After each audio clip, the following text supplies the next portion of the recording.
সুপ্রিয় দর্শক, daily news 24 আপনাদের স্বাগত জানাচ্ছি। আমি নাজনীন।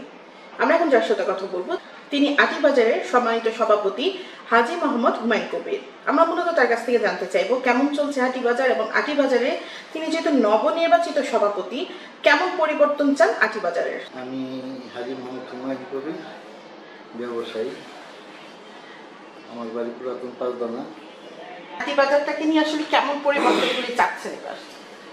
আটিবাজারটা নিয়ে আমরা চাচ্ছি, আটিবাজার নিয়ে আমার পরিকল্পনা না, আমাদের নেতা, আমাদের বটবৃক্ষ আলহাজ আমানুল্লাহ আমান, সাবেক 4 বারের এমপি, 2 বারের মন্ত্রী, ওনার পরিকল্পনা হচ্ছে আটিবাজারটারে সাজানো, যেখানে দাঁড়িয়ে মানুষ বৃষ্টি তুফানেও বাজার করতে পারে, সেই রকমভাবে আটিবাজারটাকে সে করতে চায়।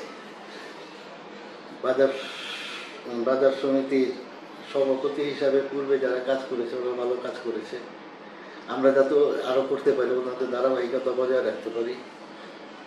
আটিবাজার ব্যবসায়ীদের যা যা সমস্যা আছে এগুলি আমরা শুনব। আমাদের মাননীয় সাবেক মন্ত্রী শুনবে, তার উত্তরাধিকারী কেরানীগঞ্জের, এখন কেরানীগঞ্জের নয়নের মণি আলহাজ আমানুল্লাহ আমানের সুযোগ্য সন্তান ব্যারিস্টার ইরফান ইবনে আমান, সাবেক জনতার এমপি, উনি কাজ করবে আমাদের সাথে। আমাদেরকে যেভাবে কাজ করতে বলবে আমরা সেভাবে কাজ করব।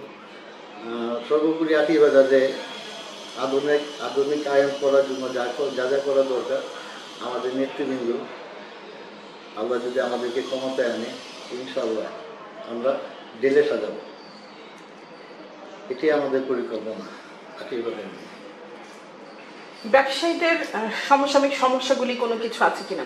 ব্যবসায়ীদের অনেক সমস্যা আছে, যেগুলো আমরা মাত্র আসছি, আমরা বসবো প্রতিটা সংগঠনের সাথে। এখানে যেমন ব্যবসায়ী 7 থেকে 8 রকমের ব্যবসায়ী আছে।